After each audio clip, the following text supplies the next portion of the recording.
ప్రార్థించుదాము.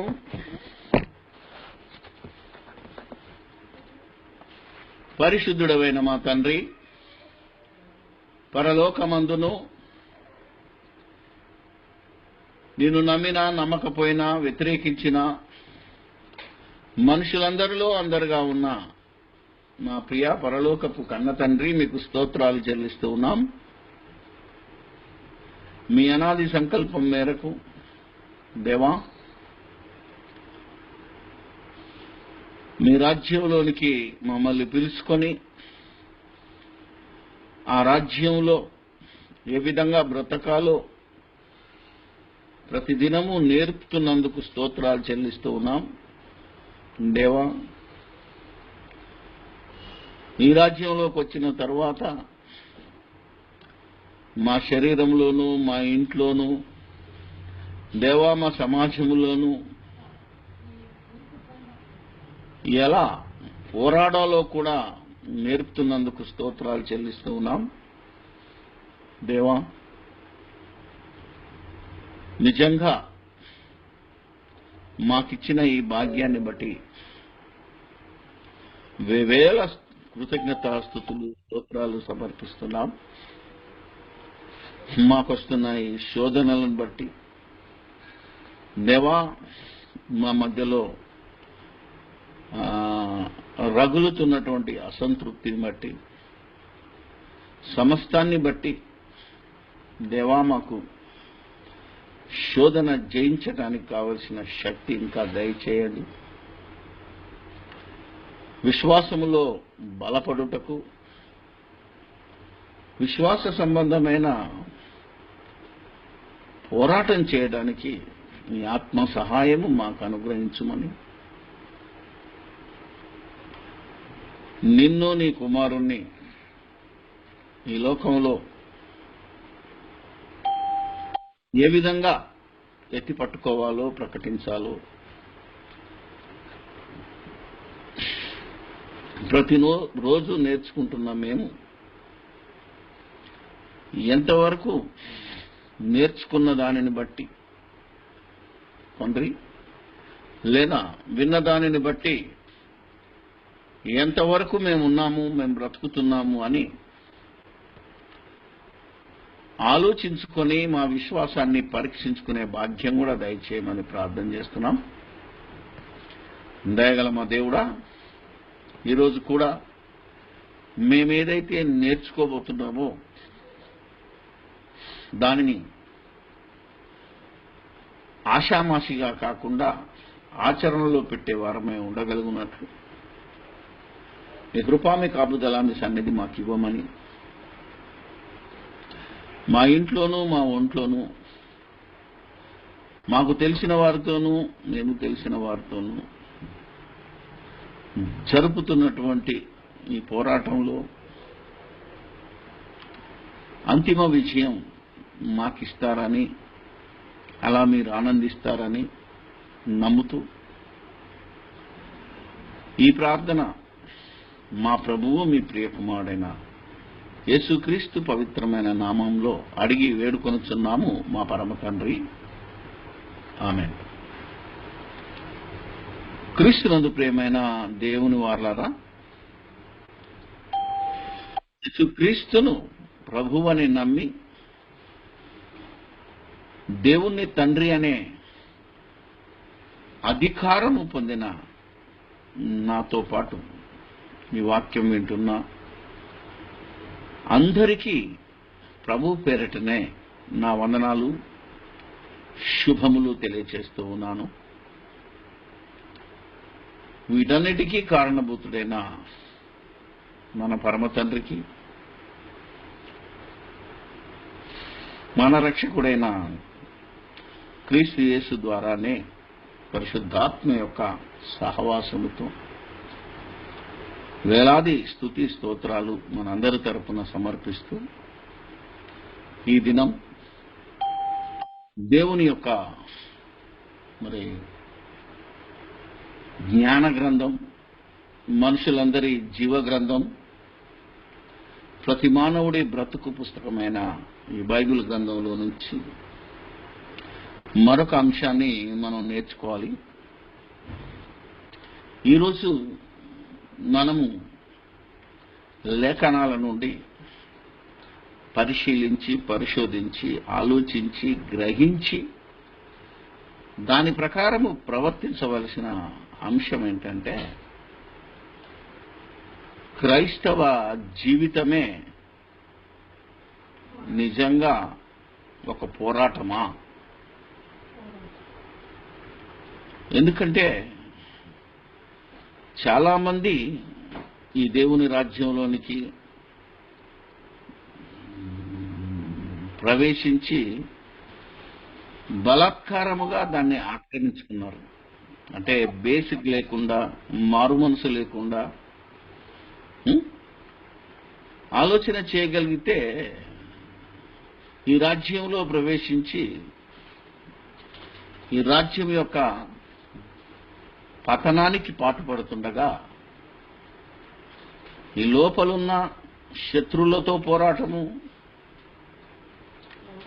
మన ప్రథమ శత్రువైన మన శరీరంతో పోరాటము, అలాగా ఆకాశ మండలమందున దురాత్మల సమూహముతో పోరాటము, ఇన్ని చేయాల్సి వస్తుంది. నిజంగా క్రైస్తవేతరుడుగా ఉంటే స్వర్గము నరకము జాంతానై అని అనుకున్నవాడికి, అసలు దేవుడు లేడు అనుకున్నవాడికి, ఉంటే ఏంది లేకుంటే ఏంది అనుకున్నవాడికి ఏ ప్రాబ్లం లేదు. కానీ పరలోకం కావాలి, పరలోకం ఉన్నది, దేవుడు ఉన్నాడు అని నమ్మి నిత్యము జీవించాలని కోరుకునే వారికి తప్పనిసరిగా ఈ పోరాటం అవసరం. ఆ రోజు మొదటి శతాబ్దంలో ఆనాటి మూర్ఖులైన ఆ తరము వారికి వేరై రక్షణ పొందిన వారు ఏ విధంగా ఉన్నారో మనందరికీ తెలుసు. ప్రతి వారు ఏక మనస్కులై లోపలున్న సంఘమంతటి చేత, సంఘము వెలుపల వారి చేత మంచి పేరు సంపాదించుకొని దినదినము సంఘము అభివృద్ధి చెందడానికి కారణం ఆనాటి మొదటి శతాబ్దపు క్రైస్తవ్యం. మరి నైసియా సభ వచ్చేంత వరకు చెల్లా చెదరు కాకుండా అటసాక్షులై ఈ మారడానికి కారణం ఏంటంటే, బేసికల్ గా క్రైస్తవ్యంలోనికి మరి మార్పు చెందాలి అంటే ముందు మారు మనసు పొంది పాప క్షమాపణ నిమిత్తము ఎంతమంది అయితే బాప్తిసం తీసుకుంటారో వారి వల్లనే సంఘము ముందుకు పోయింది. అలా కాకుండా గారడి సీమోన్ లాంటి వాళ్ళు లేదా మతాధికారులు లాంటి వాళ్ళు, చాలా మంది బిషపులు ఇందులోకి వచ్చి, కాన్స్టంటైనోపుల్ అనే వాళ్ళు లాంటి వాళ్ళు వచ్చి ఆనాటి నుంచి ఈనాటి వరకు క్రైస్తవ్యాన్ని మరి ముక్కలు ముక్కలుగా చేస్తూ వచ్చేసారు. అందుకే మత్తయి సువార్తలు అంటాడు యేసు ప్రభు, దేవుని రాజ్యం బలాత్కారుల చేత పట్టబడుతున్నది. ఈరోజు కూడా ఆ మొదటి శతాబ్దపు ఉద్యమాన్ని మనం ముందుకు సాగించాలి అంటే బలాత్కారులకు అవకాశం ఇవ్వకుండా, ఆ బలాత్కారానికి కారణమైనటువంటి సాతాను తంత్రాన్ని ఎరిగి వెతికి పట్టుకొని సమాధానాన్ని వెతికి వెంటాడి పట్టుకోవాలనేదే దేవుని నీతి. అందుకే ప్రభు మొట్టమొదట బోధించటం ప్రారంభించినప్పుడే మత్తయి 6లో అంటాడు, 33లో, మొదట దేవుని నీతిని, దేవుని రాజ్యాన్ని వెతుకుడి అన్నాడు. నీతిని రాజ్యాన్ని వెతకకుండా శరీర సంబంధమైన అవసరాలకు వచ్చి ఈ యొక్క క్రీస్తు రాజ్యంలో ప్రవేశించిన ప్రతివాడు బలాత్కారియే. అలాగే మనుషులు కల్పించిన పద్ధతులు మరి చెవులకు ఇంపుగా ఉంటాయి కనుక వాటిని ఫాలో అయ్యేవారు కూడా బలత్కారులే. కాబట్టి ఈ బలత్కారుల నుండి ఈ ఉద్యమాన్ని లేదా ఈ మొదటి శతాబ్దపు క్రైస్తవ్యాన్ని ముందుకు తీసుకుపోవాలి అంటే ఈనాడు నిజమైన క్రైస్తవుడికి పోరాటం, ఎన్ని రకాలుగా పోరాటం చేయాలో ఆ పోరాటాన్ని మన భాషలో ఒక యుద్ధం. ఎందుకంటే మనము అపవాదిని ఎదిరించుటకే మనకు రక్షణ సంబంధమైన యుద్ధోపకరణములు ఇవ్వబడ్డాయి. అది ఎఫెసీ పత్రికలో 6వ అధ్యాయము నుంచి వివరంగా మనకు రాయబడింది. కాబట్టి మీరు చదువుకోండి. ఎందుకు అవి ఇచ్చాడు? శరీరానికి సర్వాంగ కవచం అంటాడు. సర్వాంగ కవచము లేకపోతే ఏ అంగంలో నుంచైనా ఏ అవయవంలో నుంచైనా దురాశ దుర్బుద్ధి పుట్టి సత్యానికి విరోధంగా మరి ప్రవర్తించడం ప్రారంభమవుతుంది. ఇది ప్రతి క్రైస్తవుడు మొట్టమొదట గ్రహించవలసిన ఇది. ఎవరైతే యేసు మార్గంలో ప్రయాణించాలనుకుంటున్నారో మొదటి శతాబ్దంలో అపోస్తలులు విశ్వాసులు యేసే క్రీస్తు అయి ఉన్నాడు, యేసే దేవుని కుమారుడై ఉన్నాడు అని నిజంగా బలంగా ప్రకటించిన వారెక్కడా మరి పేర్ల కోసం, అంటే శరీరాశ, నేత్రాశ, జీవపడమ్మం కోసం ప్రయత్నించలేదు. ఇది మనకు బైబిల్ చదివితే అర్థం. అందుకనే ఏ పోరాటం జరగాలన్నా, ఏ యుద్ధం జరగాలన్నా కారణం ఏంటో ఒకసారి మనం బైబిల్లో నుంచి చూద్దాం. యాకోబు రాసిన పత్రిక యాకోబు గారు రాసిన పత్రిక 1వ అధ్యాయము. మరి వీళ్ళు సంఘముగా కూడుకున్న వాళ్ళే. ఆ సంఘములోని వారికి రాస్తున్నాడు, సంఘము వెలుపలి వారికి కాదు. ఇది జాగ్రత్తగా మనం ఆలోచన చేయగలిగితే ఆనాడు ఎవరికి ఉత్తరం రాశాడు, ఈ పత్రిక రాయబడింది అంటే ఆనాడు ప్లస్ వారికి రాయబడింది. ఈరోజు మనకు ఎలా అప్లై అవుతుందో కూడా మనం ఆలోచన చేయాలి. కనుక 1వ వచనంలో ఉంటుంది, 1వ అధ్యాయంలో, దేవుని యొక్కయు ప్రభువైన యేసు క్రీస్తు యొక్కయు దాసుడైన యాకోబు చెదిరి ఉన్న 12 గోత్రముల వారికి శుభమని చెప్పి. జాగ్రత్తగా మనం ఆలోచించాలి. అందుకనే ఆలోచన చేస్తే 7వ వచనంలో ఏముంటుందంటే, అట్టి మనుషుడు ద్విమనస్కుడై తన సమస్త మార్గములందు అస్థిరుడు గనక ప్రభు వల్ల తనకేమైనను అంటే జ్ఞానం గురించి మాట్లాడుతూ ఈ మాటలు చెప్పాడు. అంటే ద్విమనస్కులైన వారికి మరి మళ్ళా ఏక మనస్కుడు కావాలనేది ఈ పత్రిక ఉద్దేశం. అలా ఆనాడు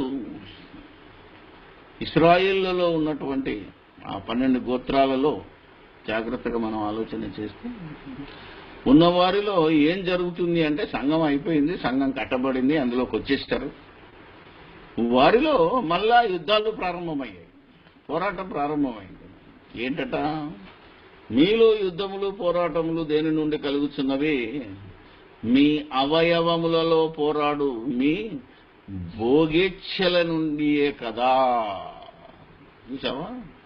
మీలో అంటే ఆనాటి సమాజంలో, సంఘములో యుద్ధాలు ప్రారంభమయ్యాయి. మొదటి శతాబ్దంలోనే మీరు కనుక గమనిస్తే అపోస్తల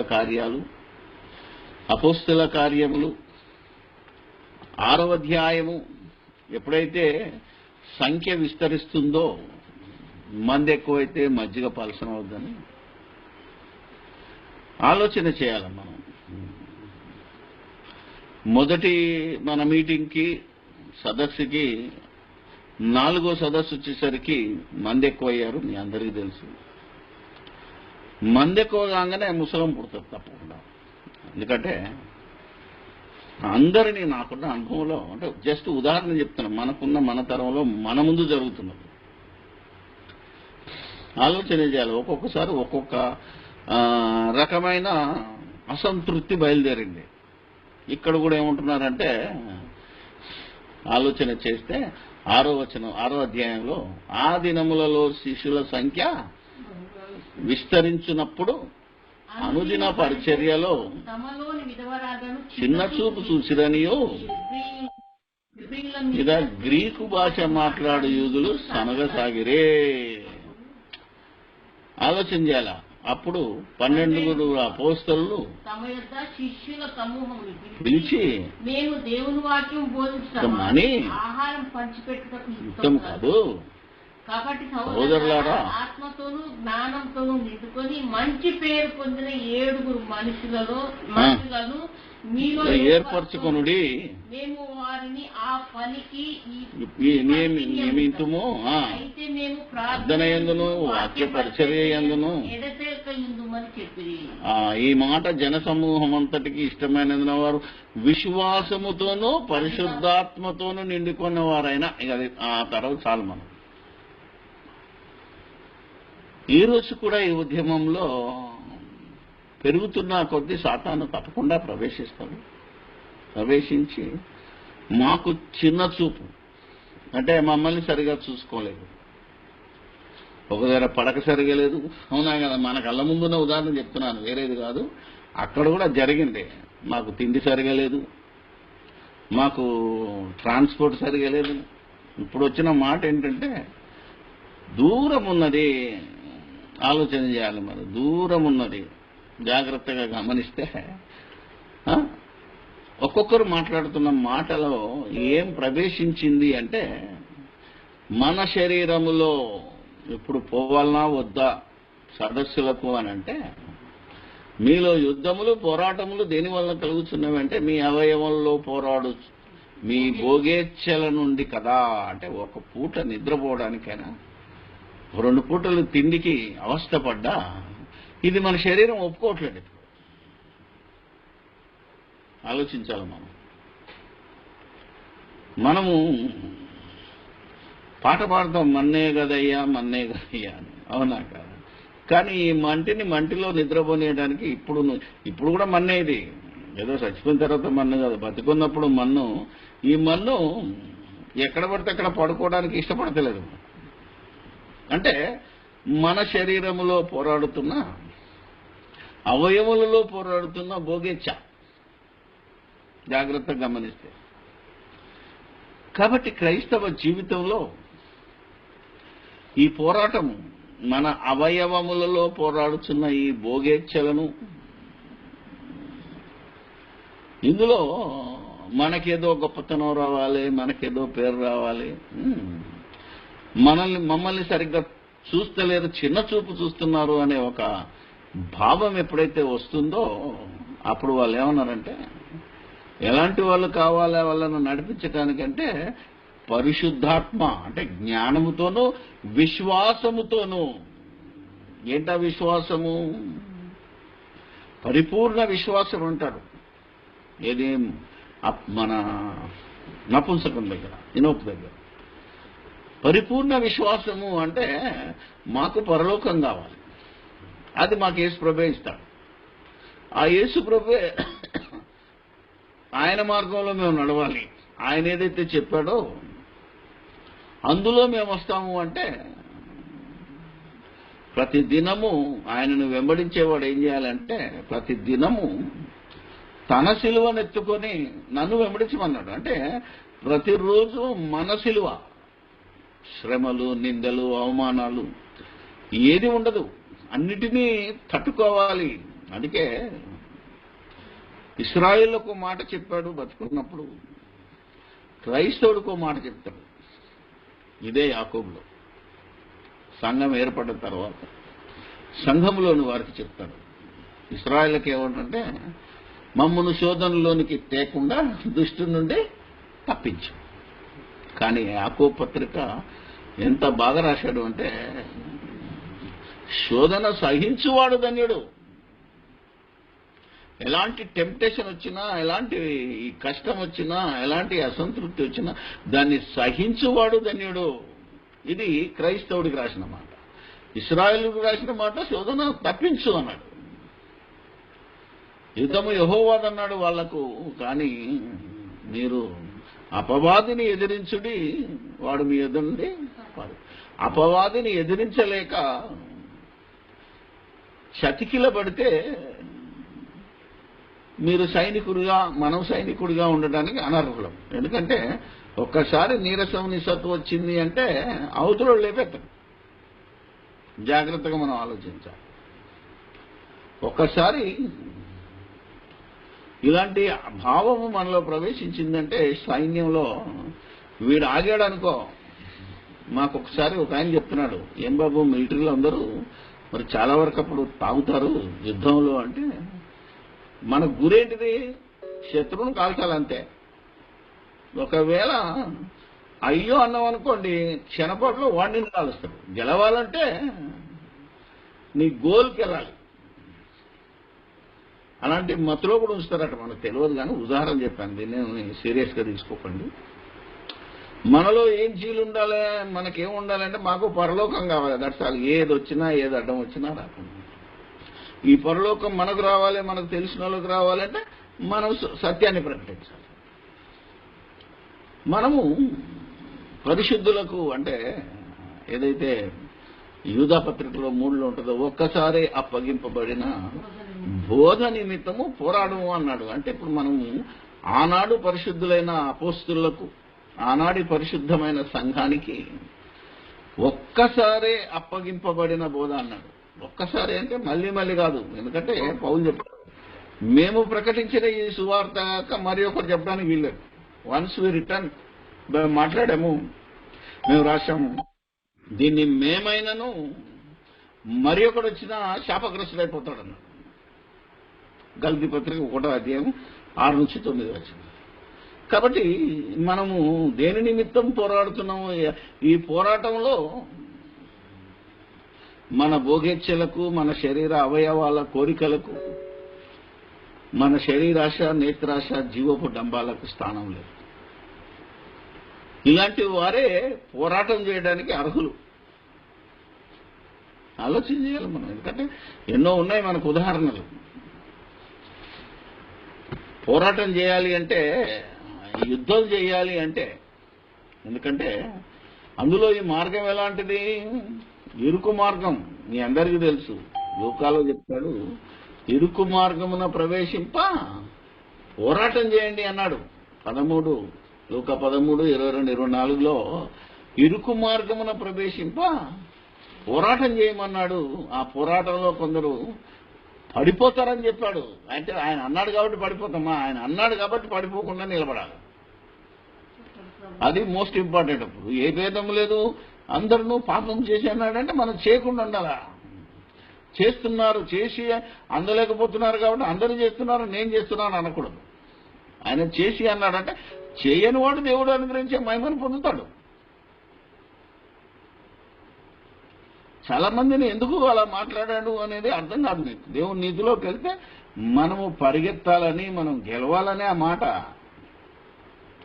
రోషన్ తెచ్చుకోవాలి మనం. అరే నీ వల్ల ఏమైతే, అవును నా వల్ల అవుద్ది, I will do, I can do కూడా కదా, ఐ విల్ డూ అనాలా. అందుకనే ఈ పరుగు పందెంలో జాగ్రత్తగా మనం పోరాటం చేయాలి అంటే ఖచ్చితంగా నువ్వు దేవుని నీతికి లోబడాలి. నీ ఇష్టానుసారంగా, నీ నువ్వు అనుకున్న విధంగా కుదరదు. ఎందుకంటే తిమోతికి రాసిన 2వ పత్రిక 2వ అధ్యాయము చూద్దాం. తిమోతికి రాసిన 2వ పత్రిక 2వ అధ్యాయము 1 నుంచి, నా కుమారుడా క్రీస్తు యేసునందున్న కృపచేత బలవంతుడవు కమ్ము. నీ బలం చూసుకోకు, నా బలం చూసుకోకు, నా వెనకాల ఉన్న మంది బలమో, మా మంద బలమో, లేకపోతే డబ్బుల బలమో, ఆస్తుల బలమో, అంతస్తుల బలం కాదు. క్రీస్తు యేసునందున కృపచేత బలవంతుడవు కమ్మో. దైవజనుడా, సాక్షి లేదుట నా వలన వినిన సంగతులు ఇతరులకు బోధించుటకు సామర్థ్యం గల నమ్మకమైన మనుషులకు అప్పగిప్పుము. చూసారా, ఈ యొక్క బోధ నిమిత్తము సామర్థ్యం కలిగిన వాళ్ళు, నమ్మకం కలిగిన వారికి అప్పగించమంటున్నాడు. ఈ పోరాటంలో మనకు అనేక శ్రమలు ఎందుకు వస్తున్నాయి, శోధనలు ఎందుకు వస్తున్నాయి అంటే మనం పరీక్షకు నిలుస్తున్నాం. ఇవాళ కాకపోతే రేపు ఆలోచన చేయాలంటే ఓకే, ఇది దేవుని పని. ఏది నిత్యరాజ్యానికి చేరుకోవడం అనేది, అనేకులను చేర్చడం అనేది నాట్ ఓన్లీ ఏదో మన సదస్సుల గురించి, ఈరోజు జరుగుతున్న ఉద్యమాల గురించి మాట్లాడలేదు. జీవితంలో మనమున్న సంఘంలో, మనమున్న ప్రాంతంలో మనం ముందుకెళ్ళాలి, మన వాళ్ళను తీసుకెళ్ళాలి అంటే మనలో జరుగుతున్న ఈ యుద్ధం, పోరాటాన్ని మనం ముందుకు గెలవాలి.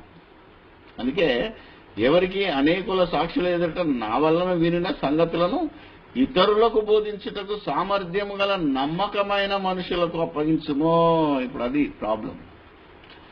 ఇలా నమ్మకమైన మనుషులుగా ఎంతమంది ఈరోజు మనం నిలబడుతున్నాం? సాక్షులు అంటున్నాడు అంటే సాక్ష్యం అనేది మీ అందరికీ తెలుసు, చాలాసార్లు చెప్పాను. యేసుప్రభు అంటాడు, నేను మనుషుల సాక్ష్యాన్ని అంగీకరి. ఆయనకు మాత్రం మనుషుల సాక్ష్యం అవసరం లేదు. మనం సాక్షులు, మన గురించి సాక్ష్యం చెప్పేవాడు ఉండాలి. పౌలు అంటాడు, నేను వెళ్తున్నప్పుడు నాకు ఒక వెలుగు కనబడింది, నాకు ఒక స్వరం వినబడింది, కావాలంటే నాతో ఉన్న వాళ్ళు సాక్ష్యం అంటాడు. ఎందుకంటే ఈ లోకంలో ఉన్నప్పుడు, లోకంలో ఉన్న మనకు ఏది జరిగినా సాక్ష్యం కావాలి. అలా సాక్ష్యం లేని సాక్ష్యాలు ఈరోజు క్రైస్తవ్యంలో వందలు జరుగుతున్నాయి. ప్రతి చోట చెప్పుకుంటున్నాం మన గురించి మనమే. యేసుప్రభు అంతటోడు యోహాను సువార్త, నన్ను గురించి ఇది సాక్ష్యం నేను చెప్పుకున్నా, నా సాక్ష్యం సత్యం కాదు. ఓ చోట సత్యం అంటాడు, కానీ నన్ను గురించి సాక్ష్యం చెప్పే వేరొకడు కలడు, ఆయనే నా తండ్రి. పరిశుద్ధాత్మ నా తండ్రి నా గురించి సాక్ష్యం ఇస్తున్నాడు. ఇద్దరు చాలు. నేను తప్పనుకుంటున్నా, ఒకవేళ నాది మీరు అంగీకరించకపోయినా నా గురించి చెప్పే వాళ్ళు ఇద్దరున్నారన్నాడు. తండ్రితో పాటు ఆత్మ అంటే పరిశుద్ధాత్మ. చూద్దాం, ఆలోచన చేద్దాం. అలాగని ఏదో ముగ్గురు మళ్ళా అక్కడి దాకా వెళ్ళకండి. ఓకే, ఇప్పుడు 3వ వచనం, క్రీస్తు యేసు యొక్క మంచి సైనికుని వాలే నాతో కూడా శ్రమను అనుభవించుము. ఏమంటున్నాడు? క్రీస్తు యేసు యొక్క మంచి సైనికుడు అంటే సమర్పణ గల సైనికుడు అయితే మంచి సైనికుడు. ఏదున్నా లేకపోయినా సమర్పించుకునేవాడు, అవునక తగ్గించుకునేవాడు మంచి సైనికుడు. అందుకని ఏమంటున్నాడు? సైనికుడు ఎవడును యుద్ధంలో పోయినప్పుడు తన దండులో చేర్చుకుని వారిని సంతోషపెట్టవలనని ఈ జీవన వ్యాపారంలో చిక్కుకొనడు. చాలు. ఒక యుద్ధం జరుగుతున్నప్పుడు సైనికుడు, ఇప్పుడు గవర్నమెంట్ ఆఫ్ ఇండియాలో సైనికుడు అయ్యాడు. ఏం చేయాలి? మనము ప్రభుత్వాన్ని మెప్పించాలి, ప్రభుత్వం చేత పథకాలు పొందాలనే సైనికుడు యుద్ధం చేస్తాడు. ఆ ప్రణాళికలో గవర్నమెంట్ మనల్ని అపాయింట్ చేసుకున్న తన కమాండర్ ఎవరైతే ఉన్నారో వారిని సంతోషపెట్టడానికి ఏదైనా చేస్తారు. అంతేగాని నాకు ఇది లేదు, నాకు అది లేదు, నాకు ఇది కాదు అనే విషయంలో ఎవరు పనిచేయరట. అందుకే మంచి సైనికుడు యుద్ధానికి పోతే ఎలా ఉండాలి అంటే ఈ జీవన వ్యాపారములో మళ్ళీ వెనక్కి. అందుకే ఒక చోట అంటాడు, నాగటి మీద చేసిన వాడు వెనక తట్టు చూడకూడదు. ఇంకా ఆలోచన చేయాలి. అంటే ఇది మొదటి శతాబ్దపు మరి క్రైస్తవ్యాన్ని మనం తీసుకెళ్తున్నాము అంటే ఆ రోజు వాళ్ళకి ఏమున్నది, ఏమి లేదు, అన్నీ వదిలేసుకొని వచ్చారు. మనం ఇంకా మన పరువు, మన ప్రఖ్యాతలు, మన పేరు, మనకున్నవన్నీ వదులుకోలేకపోతున్నాము అంటే ఈ యుద్ధంలో మనం గెలవం. ఇప్పటికీ ఎక్కడైనా సరే ఎలాంటి యుద్ధం చేసినా ఆఖరికి మన శరీరంతో మనం యుద్ధం చేస్తున్నాం.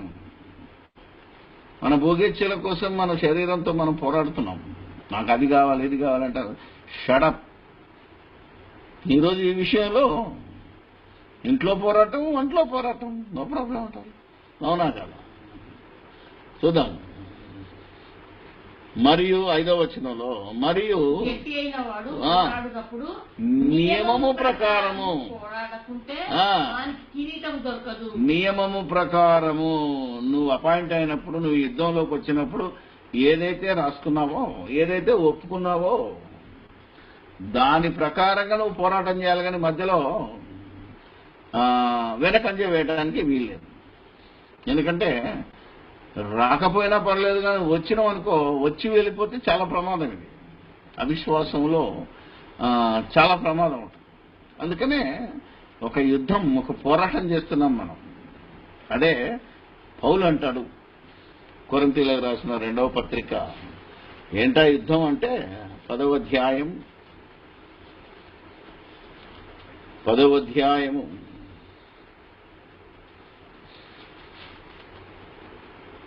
3వ వచనం నుంచి.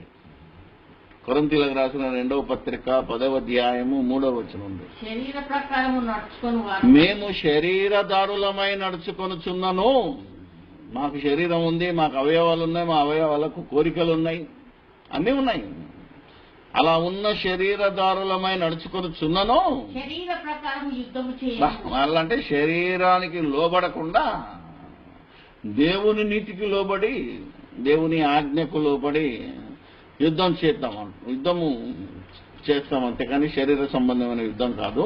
మా యుద్ధోపకరణములు శరీర సంబంధమైనవి కావు, కానీ దేవుని యొక్క దుర్గములను పడద్రోయదాగినంత బలము కలవై.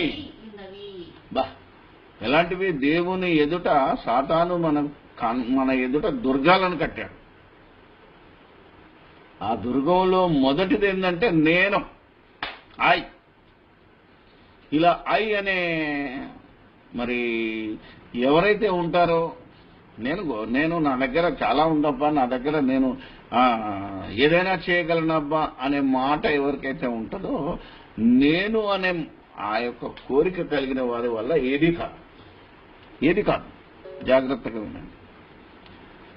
ఈరోజు మరి మన మధ్య సహోదరులకు మంచి సబ్జెక్టులు విన్నారు. అందులో నాకు ఇష్టమైన సబ్జెక్టు సిరియే నీకు గురి అయితే తప్పదురా ఉరి అనేది. ఇలా ఒకప్పుడు దాదాపు 22 ఏళ్ల క్రితం, 22 అనుకుంటాను, 2001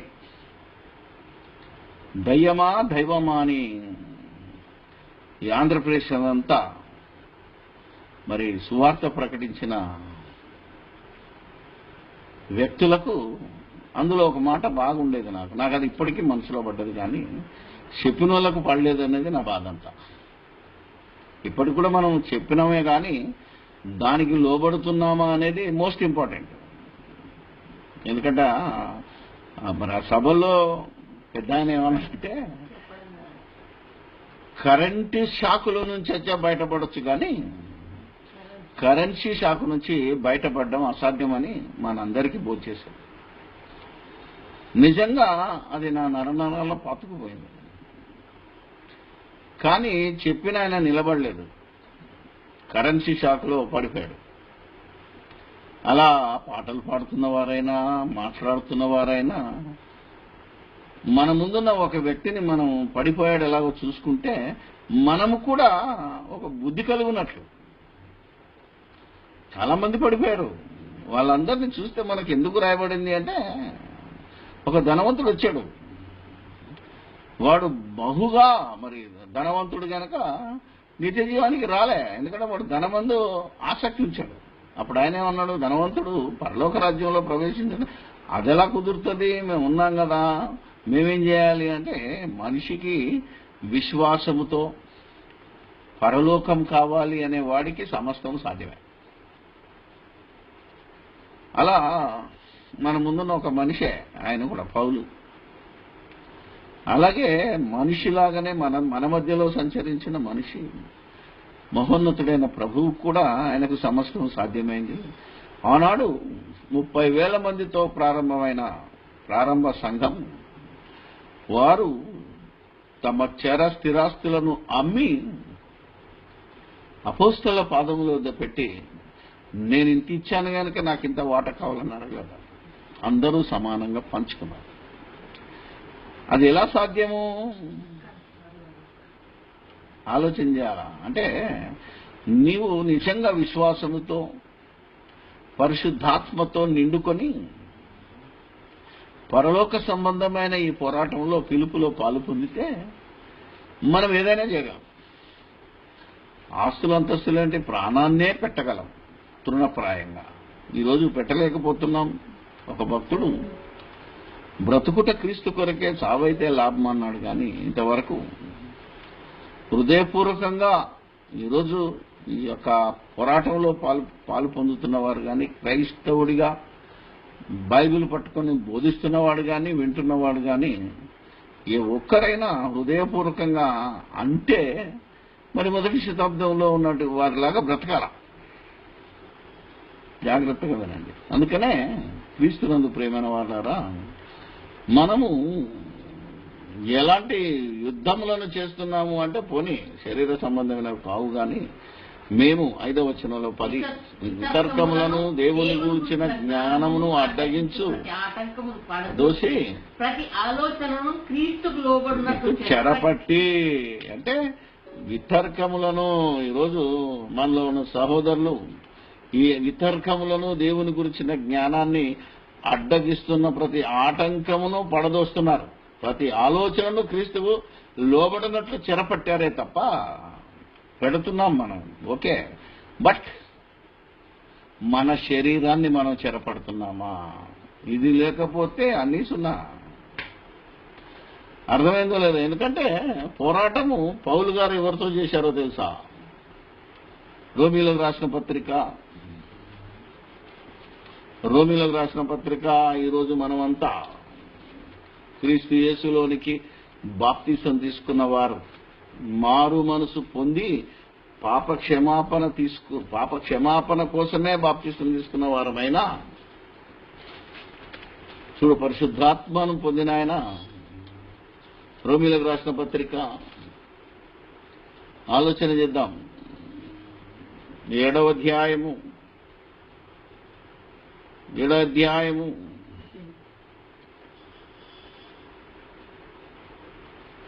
22 నుంచి అనుకుంటాను. అంతరంగ పురుషుని బట్టి దేవుని ధర్మశాస్త్రమునందు నేను ఆనందించుతున్నాను కానీ వేరొక నియమము నా అవయవంలో ఉన్నట్టు నాకు కనబడుతున్నది. అది నా మనసునందు ధర్మశాస్త్రంతో పోరాడుచు నా అవయవములలో నున్న పాప నియమమునకు నన్ను చెరపట్టి లోబరుచుకొనుచున్నది. నేనెంతటి చూసావా?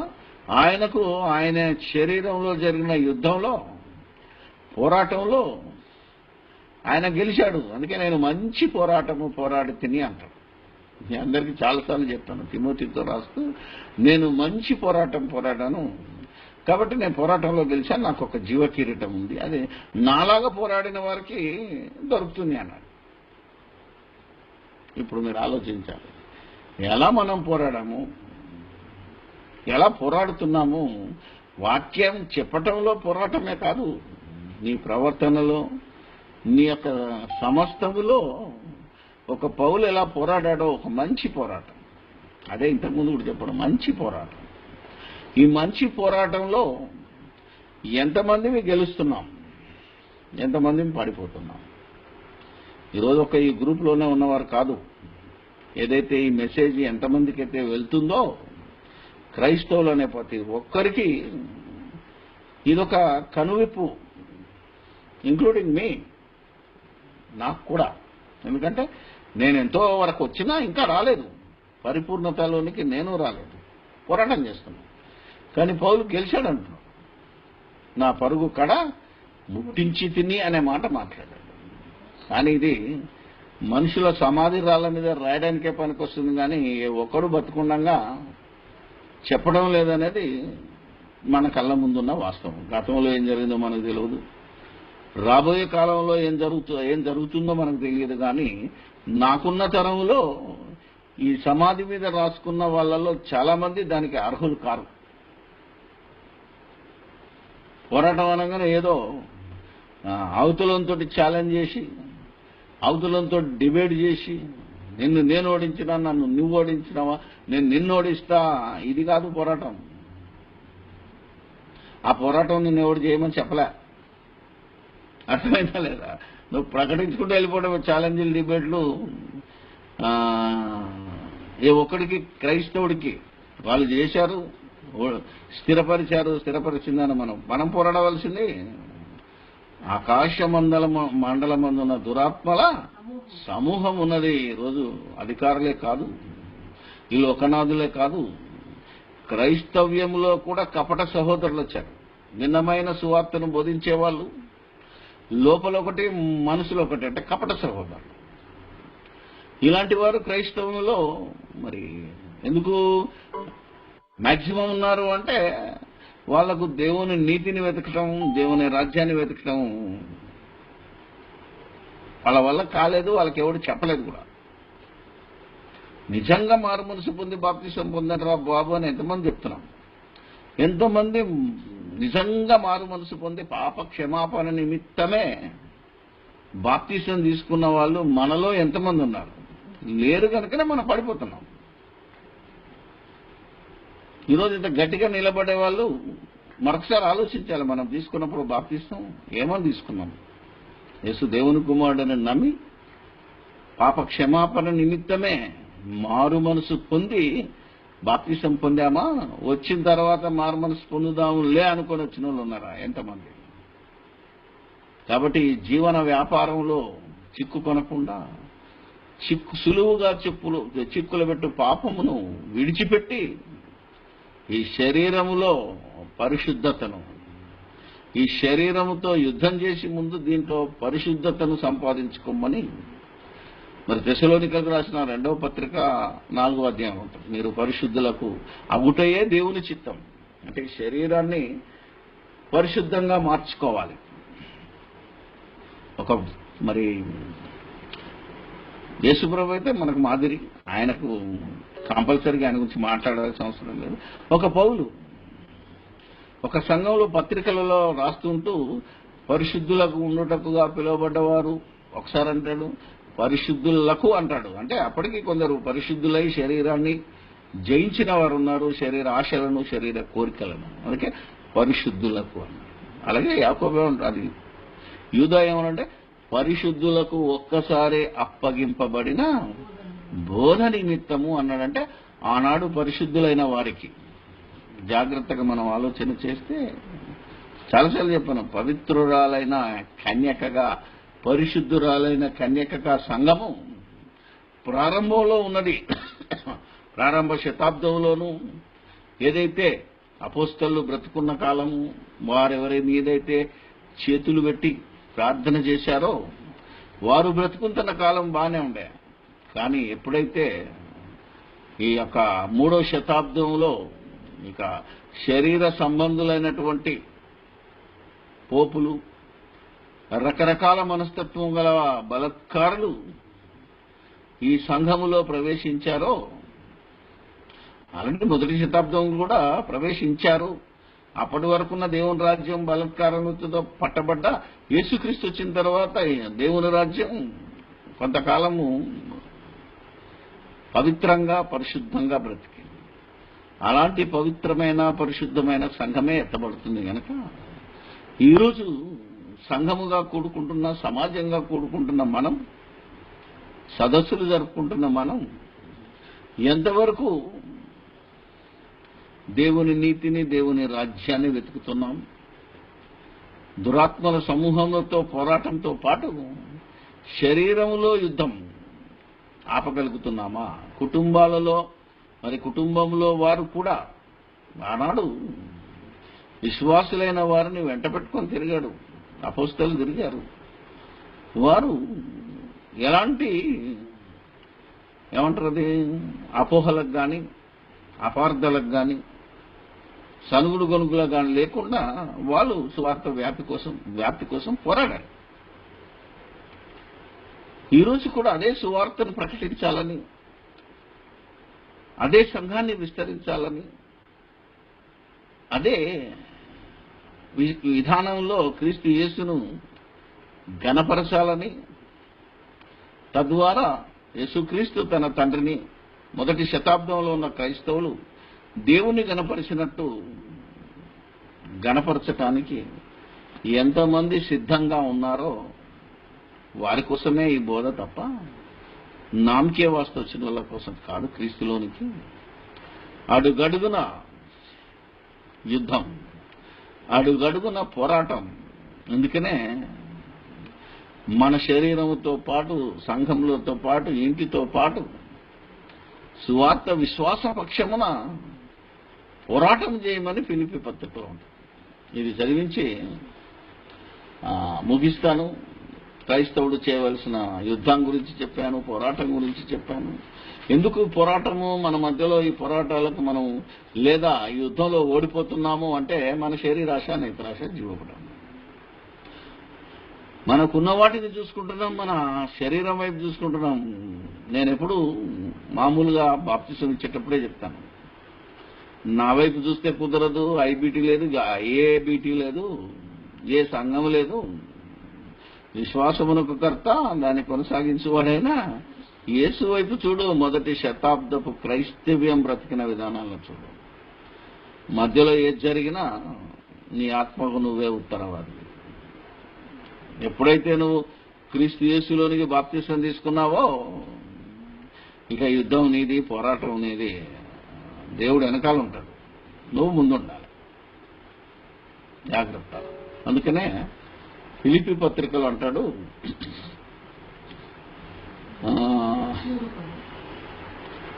3వ అధ్యాయము, అంటే ఫిలిప్పీ 1 జాగ్రత్తగా మనం ఆలోచన చేస్తే 3 నుంచి 7 వచనాలు.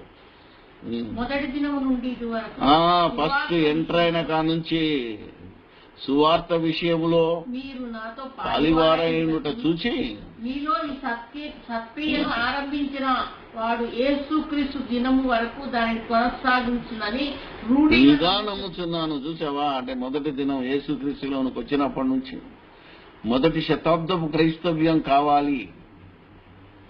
క్రీస్తు రాజ్యము మళ్ళా ఈ భూమి మీద రావాలి. క్రీస్తు యేసు దేవుని కుమారుడని, ఆ రాజ్యాన్ని విస్తరించాలని ఎవరైతే ఆసక్తితో మొదటి దినం నుండి బాప్తిసం తీసుకున్న మొదటి దినం నుండి ఆయన చెప్తున్నాడు, ఆ సంఘంలో ఫిలిప్పీలో ఉన్నవాడు చెప్తున్నాడు, మొదటి నుంచి మీలో ఈ సత్క్రియను ఆరంభించిన వాడు క్రీస్తు దినమున వరకు దానిని కొనసాగించునని రూఢిగా నమ్ముచున్నాను. మీ అందరి నిమిత్తము నేను చేయు ప్రతి ప్రార్థనలో ఎల్లప్పుడూ సంతోషముతో ప్రార్థన చేయొచ్చు. నేను మిమ్మల్ని జ్ఞాపకం చేసుకున్నప్పుడెల్లా నా దేవునికి చెబుతాను. నా దేవుడు అంటే తండ్రి, ఆయనకు కృతజ్ఞతాస్తుతులు చెల్లిస్తూ పథకంలో ఎందును నేను సువార్త పక్షమును వాదించుటయందును దానిని స్థిరపరచుటయందును మీరందరూ ఈ కృపలో నాతో కూడా పాలివారై ఉన్నారు కనుక నేను మిమ్మల్ని నా హృదయములో ఉంచుకొని ఉన్నాను. ఇందుచేత మిమ్మల్ని అందరినీ గురించి ఇలాగ భావించడం నాకు ధర్మమే. చాలు చాలు, ఓకే. అంటే ఏం మాట్లాడుతున్నారో మీరు ఆలోచన చేయండి. అందుకని ఈ రోజు కనుక మనం ఆలోచన చేస్తే ఈ విషయంలో ఎంతమంది మీ రోజు ఐక్యంగా ఉన్నామో, ఎంతమంది ఈ విధంగా పోరాటం చేయడానికి సిద్ధపడుతున్నామో, క్రీస్తు దినం అంటే 2వ రాకడ, లేదా మనము బాప్తిసం తీసుకున్న రోజు నుంచి మన దినం అంత్యం అంటే మన అంత్య దినం అంటే మన సావు, ప్రాణం పోకడ, ఏది ముందొస్తుంది. మనం బ్రతికుండగానే యేసు రాకడ వచ్చినా నష్టమేం లేదు. మనము ఆయన రాకపోయినా మనం పోయే లోపల ఏ స్థితిలో యుద్ధం చేస్తున్నాము, ఏ స్థితిలో పోరాటం చేస్తున్నాం, ఏ విధమైన పోరాటం చేస్తున్నాం, ఇందులోకి దిగినాక నియమం ప్రకారం ఉన్నామా, నియమం తప్పున్నామా, సాతాను తంత్రాలకు బలైతున్నామా, లేదా సాతాను తంత్రంలను ఎరిగి సాతాను కట్టిన దుర్గములను పడగొట్టేటువంటి సంఘముగా, సమాజముగా, దేవుని పిల్లలంగా మనం ఉన్నామా లేదా అని మనము ప్రతిరోజు ప్రతిదినము మన విశ్వాసాన్ని మనం పరీక్షించుకుంటూ ముందుకు సాగుదాం. ఈ యుద్ధంలో, పోరాటంలో మరి ఉత్తీర్ణులైన వారికే మరి జీవ కిరీటం దొరుకుతుంది కనుక పాస్ అవ్వడం అనేది, ఫెయిల్ అవ్వడం అనేది మన చేతిలో ఉంది, మనకే అప్పగించాడు గనక ఎవరము ఎంతవరకు పోరాడతామో, ఎంతవరకు గెలుస్తామో, ఎంతవరకు నిలుస్తామో అనేది దేవుడు మన మీద పెట్టిన మహా యాగము, పోరాటం గనక ఈ విషయంలో ప్రతి ఒక్కరూ జాగ్రత్తగా మనమేమి చేస్తున్నామో జాగ్రత్తగా చూసుకొని, కేవలము వినివారు మాత్రమే అయింది మనల్ని మనం మోసపరుచుకుంటున్నామా, చెప్పువారు మాత్రమే అయింది మనల్ని మనం మోసపరుచుకుంటున్నామా, లేదా మన ఆత్మలను, మనతో పాటు అనేక మంది ఆత్మలను రక్షించే ఈ శక్తి గల వాక్యమును సాత్వికముతో అంగీకరించి, గ్రహించి దాని ప్రకారంగా ప్రవర్తిస్తున్నామా లేదా అని ప్రతి ఒక్కరూ తమను తాము పరీక్షించుకోవాలని దేవుని పక్షాన హెచ్చరిస్తూ ముగిస్తూ ఉన్నాను. ప్రార్థన చేసుకున్నాం. పరిశుద్ధుడైన మా తండ్రి, పరలోకమందును భూమి మీద ఉన్న మా అందరిలోనూ అందరిగా ఉన్నావు. అయినా మేము ఈ శరీరానికి లోబడి చచ్చిన వారమై ఉండగా మీ ఆత్మస్వరూపులుగా వచ్చిన మరలా యేసుక్రీస్తు ద్వారా మమ్మల్ని బ్రతికించి ఆయన స్వరూపంలోనికి మరి రూపాంతరం చెందటానికి మీరు చేసిన బోధన బట్టి, నడిపిస్తున్న విధానాన్ని బట్టి స్తోత్రాలు చెల్లిస్తూ, ఎంతమంది మీ క్రీస్తు యేసు కలిగిన మనసును కలిగి ఉన్నాము, ఆయన స్వరూపంలోనికి మార్చబడుతున్నాం, ఏ విధంగా మా బ్రతుకు బండిని లేదా జీవన యానాన్ని యొక్క సువార్త విశ్వాస పక్షమున మేము పోరాటం ఎలా చేస్తున్నాము, వెనకబడ్డామా, ముందుకున్నామా, ఇతరుల చేత సాక్ష్యం పొందుతున్నామా, ఇతరుల చేత మరి అవహేళన చేయబడుతున్నామా, దేవా ఏది చేసినా ఏం చేసినా మా పరుగు పందెంలో పరిగెత్తి మీరిచ్చే జీవ కిరీటాన్ని పొందగలిగే భాగ్యమే మాకివ్వమని మనుషుల వైపు, సంఘాల వైపు, సంస్థల వైపు, మా వైపు మేము చూసుకోకుండా దేవా మా విశ్వాసకర్త, దాన్ని కొనసాగించువాడైన యేసు వైపు చూసే భాగ్యమే నాకు తెలిసిన, నేను తెలిసిన అందరికీ దయచేయండి. మా ప్రభువు, మా రక్షకుడు, మీ ప్రియ కుమారుడైన యేసుక్రీస్తు పరిశుద్ధమైన నామములో ఈ ప్రార్థన మీకు సమర్పిస్తున్నాము, మా ప్రియ పరలోకపు తండ్రి. ఆమేన్. మనుషులందరికీ తండ్రి అయిన దేవుని ప్రేమ, మనుషులందరికీ ప్రభువును రక్షకుడును దేవుని కుమారుడైన క్రీస్తు యేసు కృప, విశ్వాసులైన మనందరికీ ప్రభువు పరిశుద్ధాత్మ యొక్క నిత్య సహవాసము, సన్నిధి, శాంతి, సమాధానములు, నడిపింపు సదాకాలము మనందరికీ తోడయుండునుగాక. ఆమేన్, ఆమేన్, ఆమేన్. అందరికీ